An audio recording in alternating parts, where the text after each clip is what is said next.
शिंदेंच्या शिवसेनेचे पालघरचे पदाधिकारी अशोक धोंडींची हत्या, गुजरातमधल्या बंद पडलेल्या खाणीत कारच्या डिक्कीमध्ये सापडला मृतदेह, दारू तस्करीला विरोध केल्यानं भावानंच काटा काढल्याची शक्यता।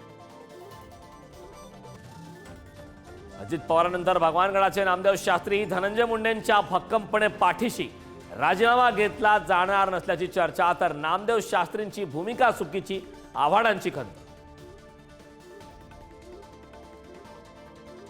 मुख्यमंत्री फडणवीसांनी ठरवलं मंत्र्यांचं वेळापत्रक, मंत्र्यांना आठवड्यातील 3 दिवस मुंबईत हजर राहणं बंधनकारक, सामान्यांच्या भेटीगाठी आणि सुनावण्या वेळेत पार पाडण्याचंही बंधन। राज्यात गुलेनबॅरी सिंड्रोमचा चौथा बळी, पुण्यात 2 रुग्णांचा मृत्यू, तर राज्यातील एकूण रुग्णसंख्या 140च्या वर, पुण्यात सर्वाधिक 130 रुग्ण। अमेठीतील ममता कुलकर्णीला महामंडलेश्वर पदवी देणं लक्ष्मी त्रिपाठींना भोवलं, ममता कुलकर्णीसह त्रिपाठी यांचीही महामंडलेश्वर पदावरून हकालपट्टी, तर कारवाईवरून किन्नर आखाड्यात पेटला वाद, अनेक किन्नर त्रिपाठींच्या पाठीशी।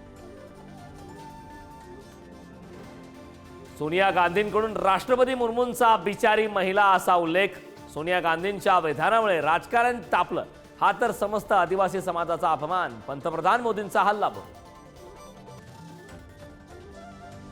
अर्थमंत्री निर्मला सीतारामन यांनी लोकसभेत सादर केला आर्थिक सर्वेक्षण अहवाल, जीडीपी 6.3 ते 6.8% दरम्यान राहण्याचा अंदाज, महागाई कमी होण्याची ग्वाही, उद्या संसदेत मांडणार अर्थसंकल्प।